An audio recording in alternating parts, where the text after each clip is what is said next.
just because this is the first episode of this, we don't have like an introduction on who Arsh and I are, which are the co-hosts, I guess. Yep.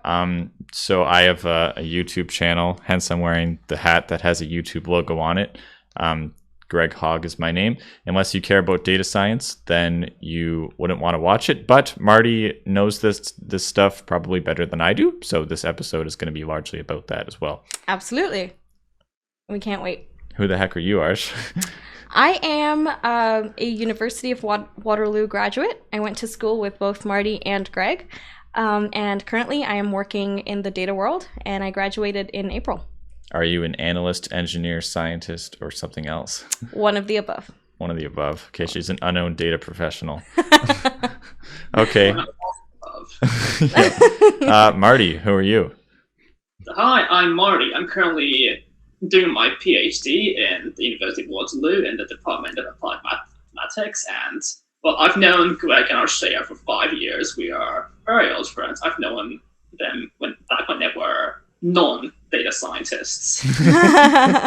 Back when they were losers. Yep.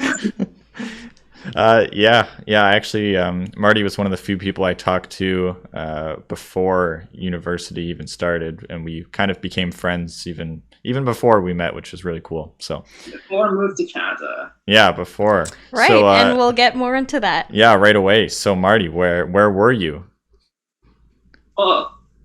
Believe it or not, I was born in Japan, in Tokyo, and lived there for 18 years. I did my high school there and then applied to Waterloo for my undergrad.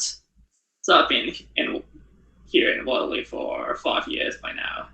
That's amazing. So what made you first want to choose Canada, and I guess Waterloo in specific, all the way from Japan? Well, first of all, I knew for a while that I wanted to study math at university, because math was the only subject which I did not suck at. Me too.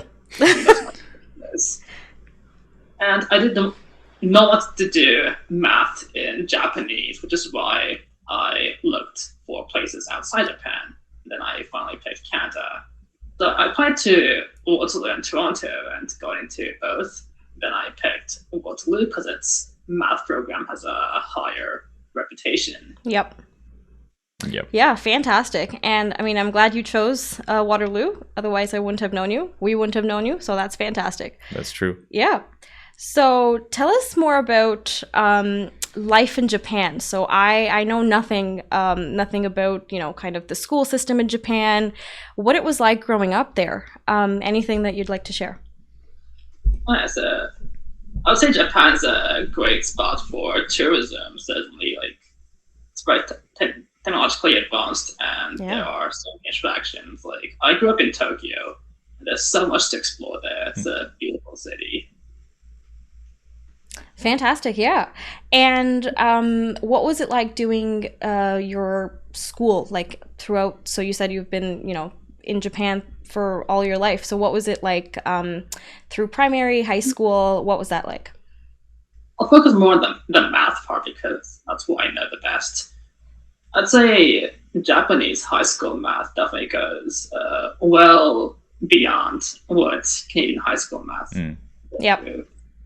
I came to Waterloo already knowing how to integrate, as well as advanced concepts in stats, such as hypothesis testing. Wow. Okay. That's fantastic. Sure. Yeah, we surely didn't learn that here in Canada. Definitely not the stats part of it. So I personally was very new to it. That's funny you say that, because for me, I was we didn't learn the integrals part, but we did learn the hypothesis testing part. And you just said something the opposite of that as well. So yes, I learned integrals, but I didn't learn the hypothesis testing. Huh. Okay, Yeah. Now I would have thought it was really standardized, but it seems like everyone's learning something else. Yeah, that's actually interesting. Most schools in Japan don't have computer science in high school, which I think Right. it's becoming more and more of a basic skill these days. Absolutely. 100%. I came to Waterloo knowing zero programming. Yeah. The university, I just take a required CS course on the C language, and I almost failed it. I think I got it. I'm pretty sure I got a 62 in that course. What course was that? What course was that? The C programming course. Whatever it's called. Okay, I may or may not have taken that. It'd be 136. I think I took that. Yeah. Yeah. I would not imagine at that point that present day Marty basically breathes PyTorch and Python. Absolutely, and we'd love to get into that. Actually, yeah, on my own channel, the next video I'll produce is actually about which is better, PyTorch or TensorFlow. It's just like a 30-second short on talking about the history, because it was like TensorFlow came out first, but then when PyTorch came out, people were like, wow, TensorFlow sucks to code in, I'm gonna use Facebook's. Yeah. And then they made it easier to code in, and now they're both good, but you stuck with the Facebook one because I don't know. Because meta? Sure, probably not. You think it's better? I think it's better. Okay. I find PyTorch way more easy for my area of research, which is reinforcement learning. Oh, okay. I actually haven't done it with I haven't done any deep learning reinforcement learning stuff. I've only done like the really even like in like the really like theoretical books like that, even the first like 6 chapters are like tremendously like new concepts. So like to get to deep learning, it's like a long journey, I feel, but it's definitely worth it. It's true. It took me like a year to understand it. Yeah. Yeah. Fantastic. So, okay. So tell us more. So what did you do in your undergrad? My undergrad, I studied applied math with a minor in statistics. Applied math. I'm raising my hand. Okay. At Waterloo, how applied do you feel the applied math is? By applied, we mean applied to physics and engineering. So not so much. Yeah, I mean, not in real life. It's mostly a program on differential equations. Right. Yeah, I mean, I think that was one of the few courses for me where they actually talked about applications. Like the intro to differential equations course, it's basically all just like physics examples, whereas most math stuff, it's like completely theory. So I thought it felt fairly applied. Yeah, that makes sense. Yeah, I totally agree with that. So okay, so that's wonderful. And so Greg and I, we took co-op throughout undergrad. I know you did as well. Would you like to talk about what the co-ops were, and I guess one thing that you liked and disliked about them? Okay, so my co-op experience is very much related to my journey as a data scientist. My first 2 jobs were software developer related, but like my third job, which I took my third year, I was a software engineer at a consultancy firm, a startup, and in that project, I had an opportunity to explore data science applied to a sports application. Wow. Where was that? I don't remember that. So my job was to sort participants of a sporting contest into different contest groups, and to ensure there is like as much equality in like among the participants as possible. So rather raise sorting automation, and for that I deployed a Bayesian rating system introduced by Microsoft. So it was my first exposure to reading a research paper and reproducing its results. Wow. And that was in your first year, you said? That was in my third year. Third year. Okay. He glossed over the software ones because you're not too much of a software guy, I think. I realized it's not really what I want to do in the future. Yeah, and that's kind of how you do it, right? You try something and you figure out if it's for you or not. Yeah, both were full stack positions. Well, even my third was full stack related because my data science algorithm is to be deployed into the back end. Cool. So I have a funny question. How much do you care about earning money? Considering the fact that I'm doing a PhD, less than I should. Yep. Yeah, like because when I was talking to you before, like I know that some of your jobs would make like a lot more than mine were, and that's all I was thinking about. But at the same time, you were like, I mean, I don't even really care. Like I'm just thinking about like the like research aspects and what you can do, what you can get out of it for the future. That's true. Like, I realized after, well, that co-op that I liked research and it was the career for me. So, like, after my third internship there, I started to look for research jobs to work under a professor, and one professor said yes. So I worked with him full-time for one semester and part-time for another 1.5 years. We Wow. got a paper published in a journal where we use compressed sensing for dimensionality reduction in like an atmospheric model. Okay, what is dimensionality reduction, and what dimensions were you reducing? Dimensionality reduction is basically reducing like some big data observations into small data observations. So I reduced the dimension of the Lorentz 96 atmospheric model. So it's the system of differential equations from 440 dimensions to 40 dimensions. That's fantastic. So how do you do that? How do you take more dimensions and then do you just like discard them? Because that would be one way to reduce dimensions, is just to get rid of 300. Or do you kind of like find correlations between them and like make new variables or something? Yep, that's a good question. Sometimes I've made new variables. Well, 8 in fact, which I could parameterize in terms of the remaining 40 variables.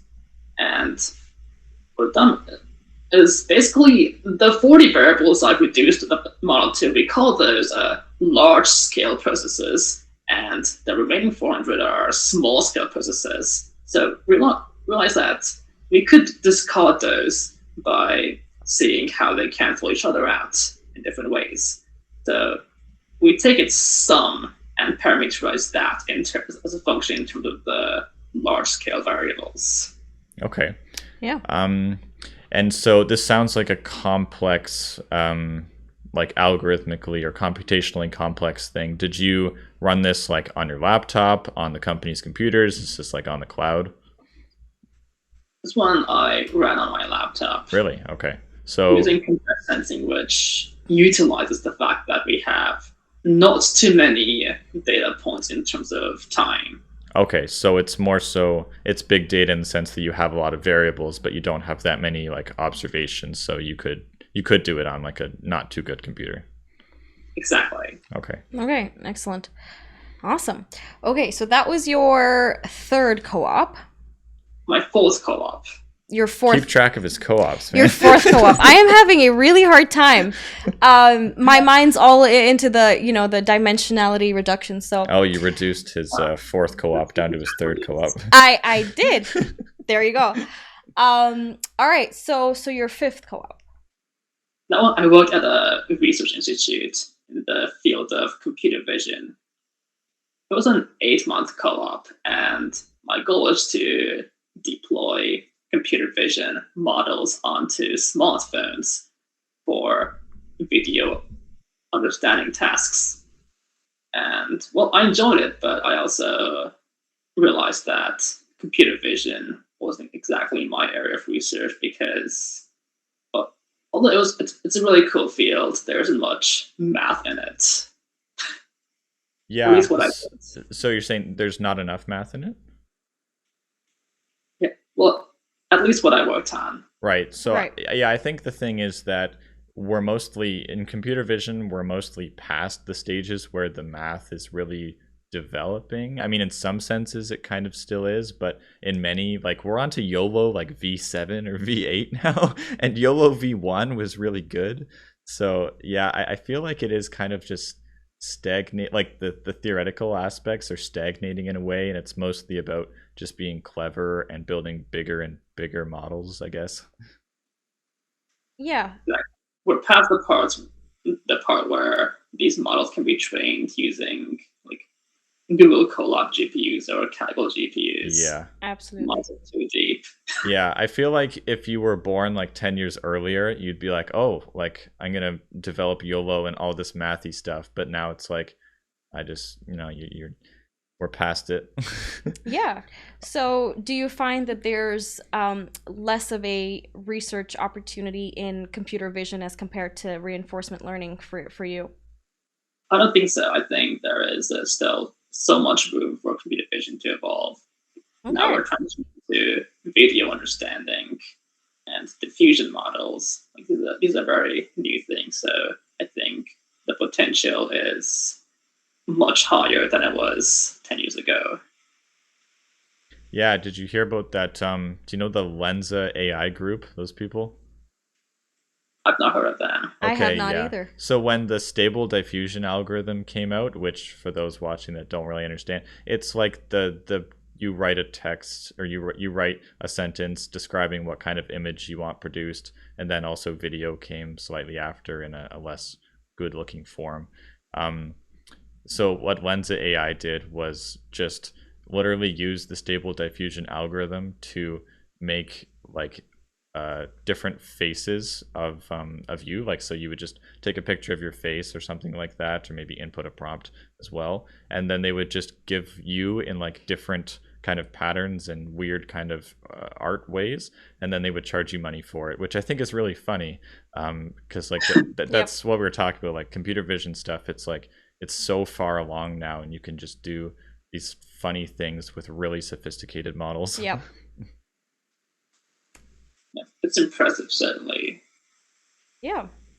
So, do you have you ever been curious about the world of natural language processing at all? NLP, to be honest, it's the field that I've done absolutely zero reading about. Okay. Yeah.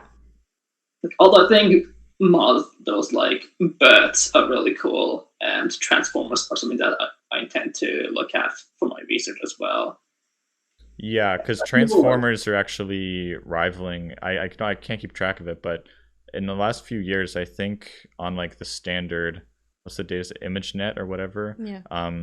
The transformer stuff is actually like top 5 and stuff now, I think, as well, right? Wow. I did not know that. No, well, I don't know really how it works.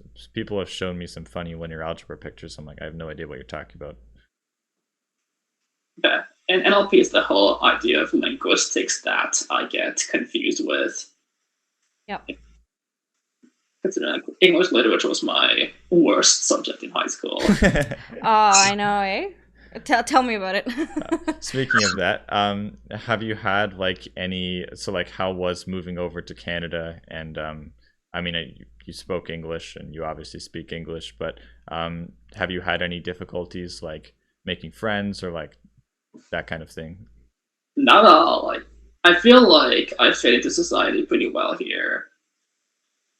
Absolutely, yeah. We think so too, Marty. We know so. We absolutely. I've always known Marty as a very, very friendly person. It was super easy to talk to, and yeah.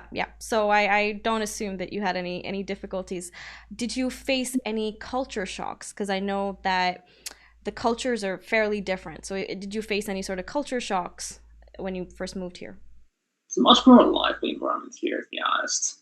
In public transport, people are like always conversing with each other. Mm-hmm.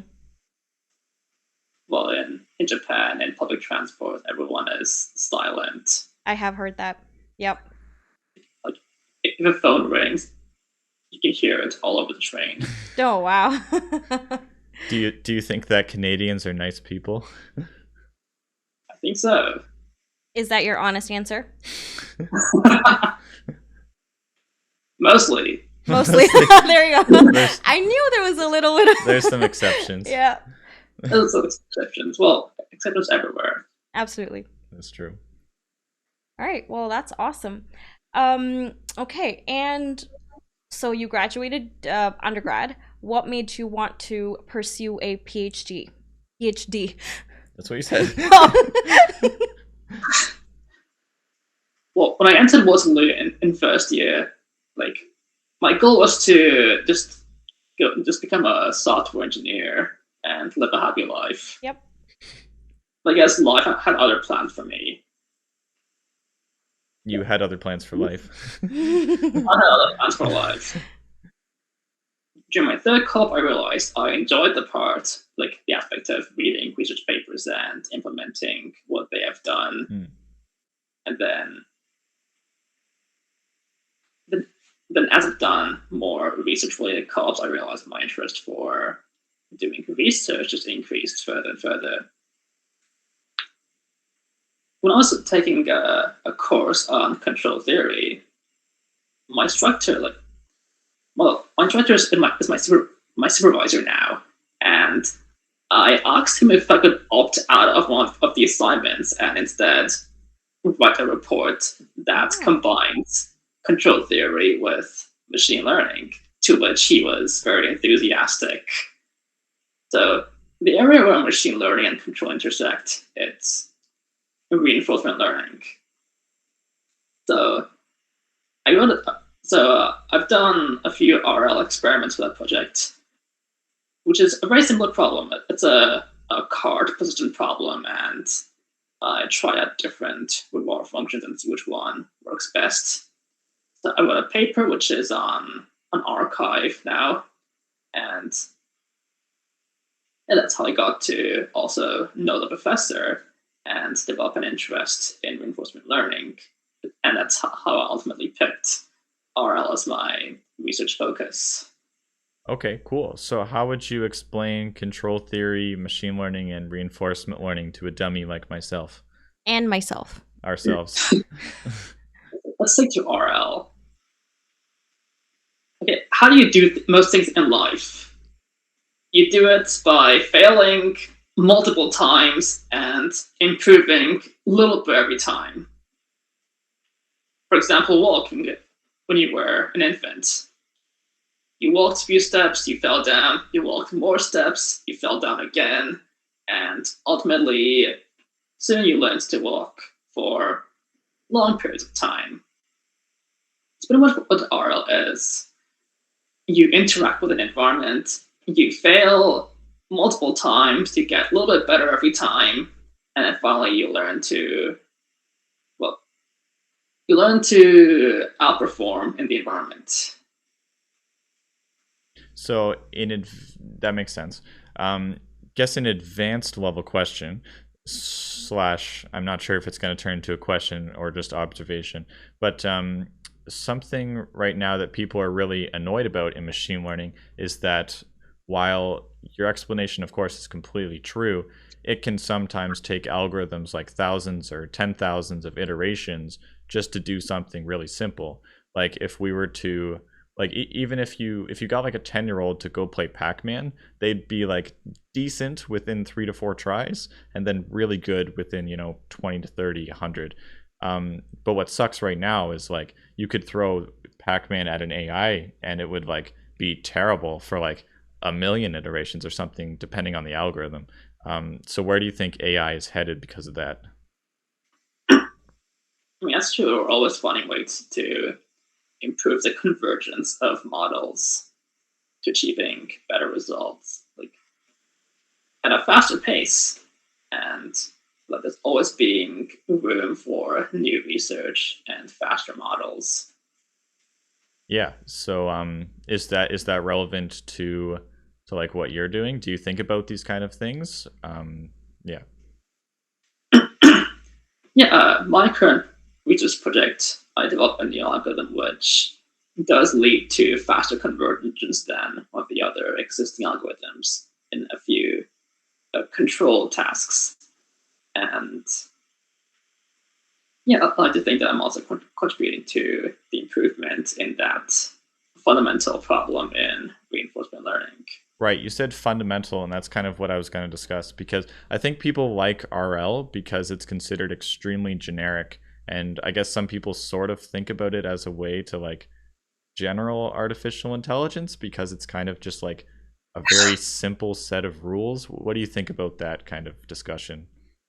It's going to sound controversial, but I think RL is actual learning. Mm-hmm. And supervised learning doesn't feel like learning. It feels more like model fitting.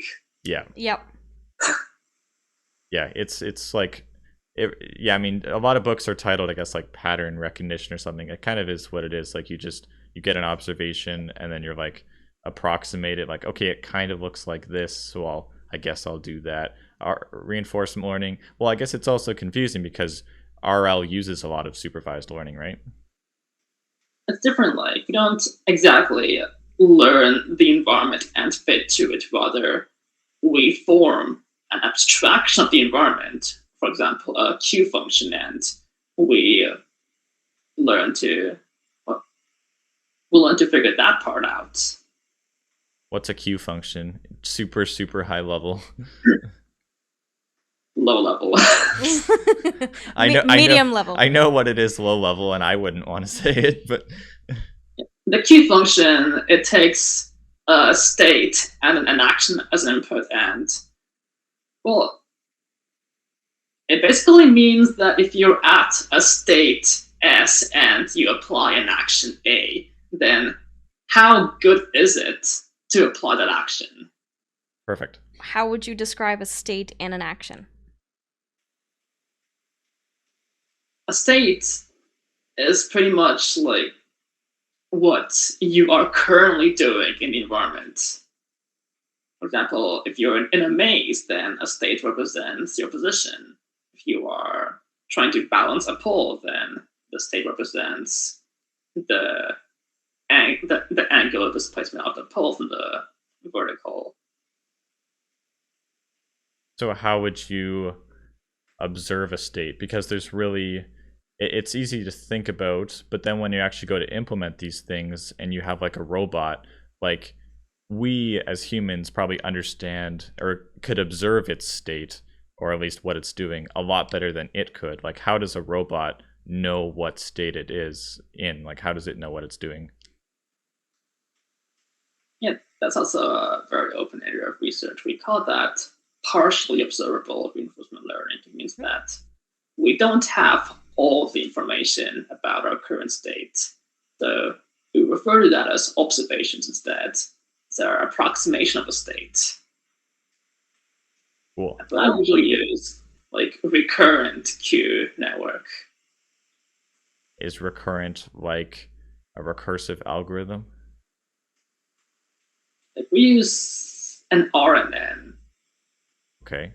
network. So we take like a time series of states to get a better estimate, like a time series of observations to get a better estimate of what the current state is. Okay. So are RNNs still popular and considered state of the art in this? Because I know in the field of no, still in that not as well. Because I was going to say in NLP, transformers kind of took over for that. Is that true there as well? RNNs got taken over by LSTMs, which got taken over by GRUs, which got taken over by transformers.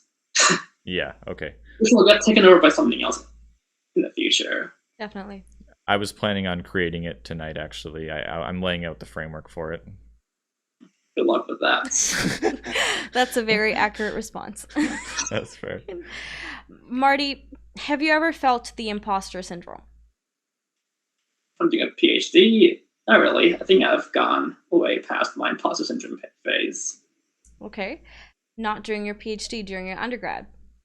That's right. Like during my fourth co when I was working with a professor. And yeah, sort of.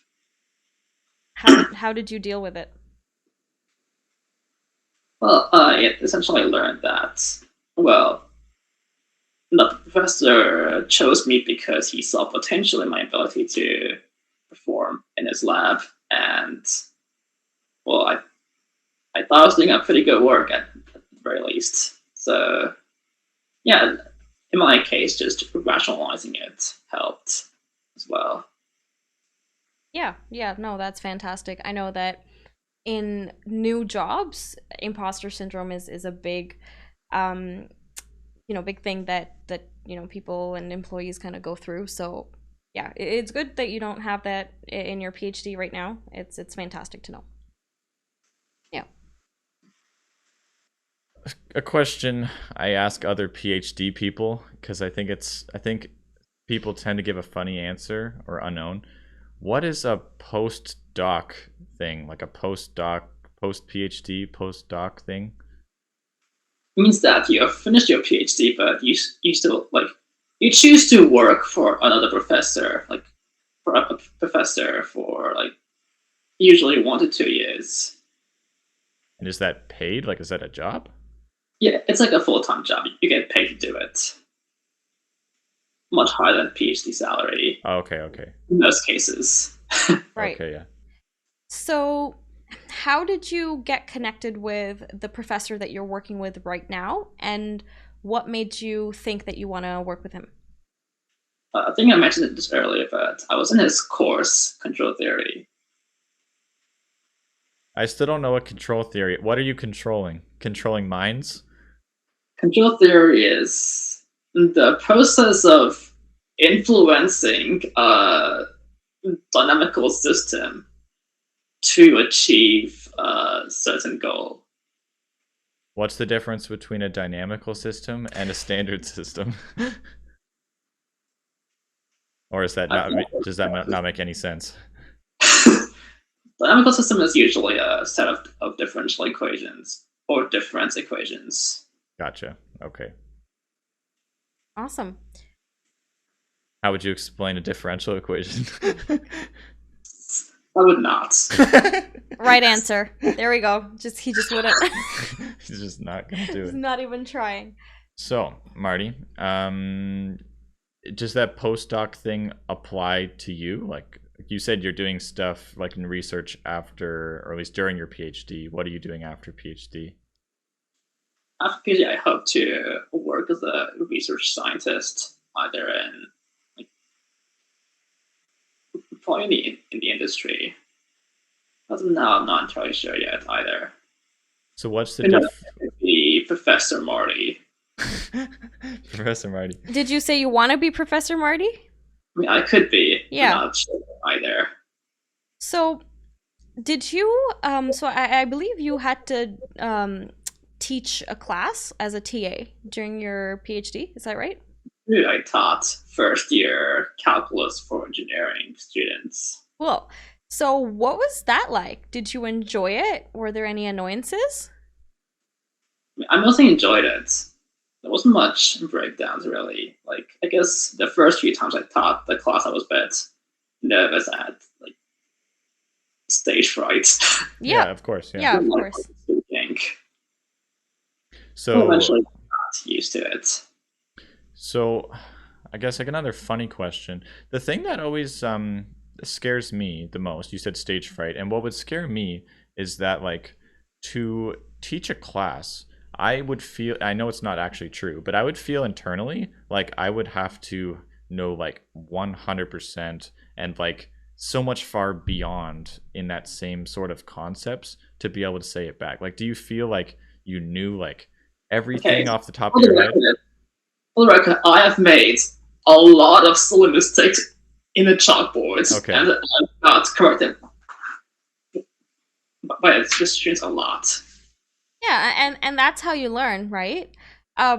Did any of the students ask you a question that you weren't super sure of? Like, was that ever the case? Not really. Yeah, yeah, no, fantastic. Yeah. In my mind. Okay. The only thing that was new to me was Angular integration, which I still don't understand and I've never used. Yeah. Is this one of those engineering calculus things? I think so. Like, yeah, that example I had to really hand wave a lot. That's funny. Yeah. So, did you like appreciate when students would point out your errors, or would you like just kind of hope that nobody like says anything and that you just get away with it. I mean, I read this article in psychology that states that like students tend to remember a concept better if they associate it with an error from a teacher that they corrected. Huh. So, like in that case, I can take credit for that. So your Blackboard errors were intentional? Very intentional. Yep. That's All of funny. that. Very good. Nice. For the students. So were you also in charge of like assignments and grading and all that stuff? Yeah, I had to mock a lot. Yeah. Did you create the assignments? Or? No, the assignments were created by the instructors. Okay. Yep. Well, I had to mock quizzes. There were weekly quizzes. Yeah. Did anyone give any funny answers where you would just laughed at them for being so bad at it? Or like any sketches. People do that. We'll sketch a lot. Yep. That was fun. Any like please give me a grade? I'm so sad. I did that once or twice. What? It's called a section the I have no calculator zone. Nice. The why do I need to remember this zone? Yeah. I just found my my pink tie calculator today and stuffed it back in the closet. Good job. Yeah, good memories. Yeah. Great memories. Talk about Waterloo life in general, like any clubs or what you did like outside of hours. Avalon. Avalon. Avalon. That's a weekly thing. I played board games almost every week with friends. Those are fun. Nice. So how'd you find like we always saw you with like 7 or 8, 10 people in a friend group? How'd you meet all those people? Well, I met them all through orientation. Oh, okay. honestly. Yeah. Not all, but most of them. And they had friends, and those friends had friends, and somehow we all connected through our mutual interest in board games. Cool. So did you feel like you knew like each and every person, or you were only kind of friends with the people you were friends with? I think both. Yeah. To some extent. I got to know them as well through board games. Cool. So yeah, any clubs? Like we have like a million clubs that I don't think I stepped into once, but is there like an RL club or an ML club or something? There's a data science club at Data Waterloo. science. Yeah, but I've never hopped into that. Okay. Yeah, I know I would sign up for like a million clubs and I never go to any of those. Classic. Very guilty of that. Yeah. All right. And so you said you liked board games. What's your top 3 favorite board games? There's Avalon, there is Captain's Gambit, there is Betrayal. That's 3. Yeah. That's 3. Excellent. There you go. I am not familiar with those, but I've been meaning to get into Avalon. If I were to play you in chess right now, would I win? Because I've been playing a lot. Then you would win. I haven't played chess in at least a decade.